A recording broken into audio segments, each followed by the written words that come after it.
Hello everyone, this is part 2 or episode 2 of my story of steam from the 1820s to the 1960s. That is British steam. Last episode I featured my scratch built version of an 1820s locomotive that would have been entered into the Rainhill trials. It was based on the Saint-Pierre, which had two vertical cylinders acting on the rear wheels via connecting rods to the front wheels.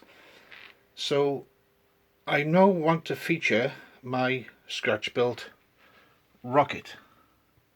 I made this over a year ago.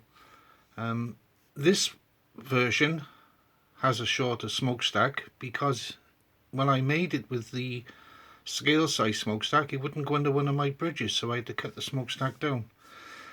So it looks a bit stubby, looks a bit strange.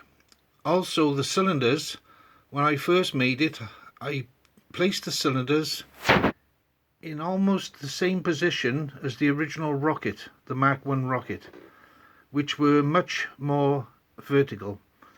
Then I read an article that there was a second version with the cylinders placed more horizontal, so I based my model on the Mark 2.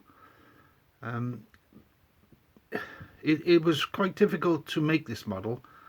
Again, this one's scratch built from parts from a junk box. What's interesting is when Robert Stephenson, George Stephenson's son, designed and had this built in 1829, the drive wheels were 4 foot 8.5 inches, which strangely enough is the same width or gauge of track that George Stephenson introduced, being 4 foot 8.5 inches. So that's very strange that the wheel size or drive wheels are the same size as the track gauge. Very interesting that. Also, Rocket's boiler had multiple tubes to produce more heat, retain heat. It was actually taken from a French design, which is unusual. Anyway, Rocket won the Rainhill trials, averaging speeds of 12 miles an hour with quite a heavy load. It was very, very reliable when the other trains in the Rainhill trials were trying to work. Many of them failed, so they brought Rocket out just to please the crowds. Very, very reliable, and did reach speeds of over 30 miles an hour. I've also made some wagons. This one is not such a replica of how they were. The second one is more of a replica. The third one is even more of a replica. I've put seats in this one. These are made from card, or the bodies are made from card.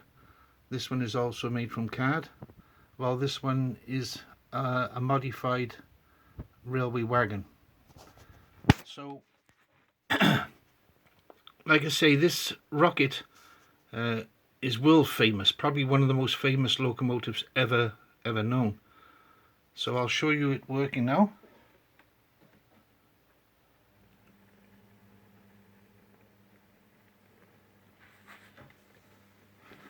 Hopefully you can see the cylinders and the pistons working.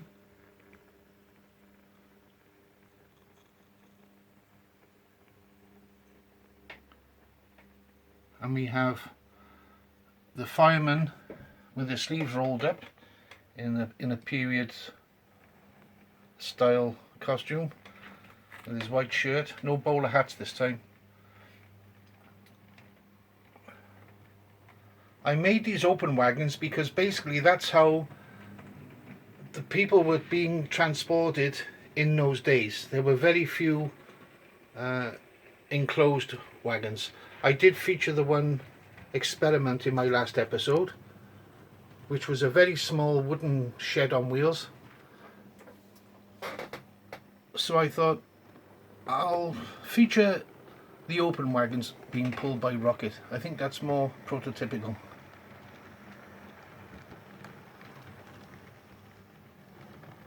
Runs very, very well.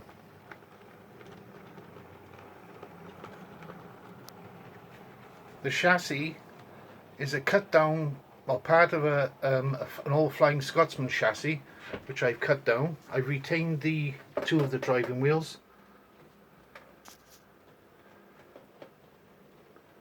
Let's see if I can get a closer view.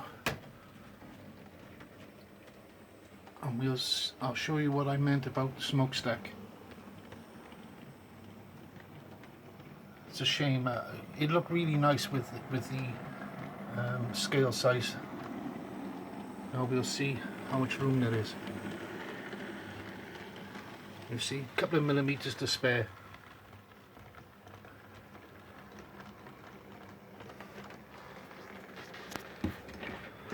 It runs very, very well.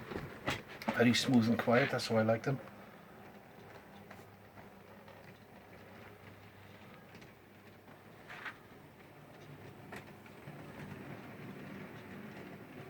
Slow it down just a bit.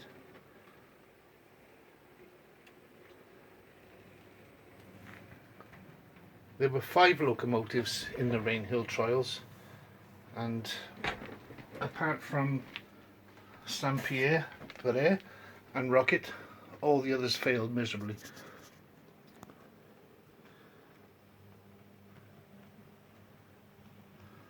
So let's see if we can get a better close-up of it.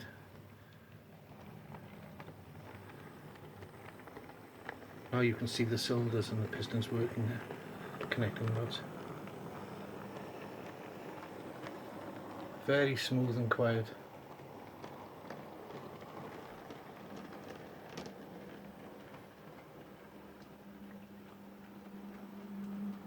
I didn't put seats in the second wagon because I was thinking of putting some cargo in instead of just people, and plus I don't have that many people spare.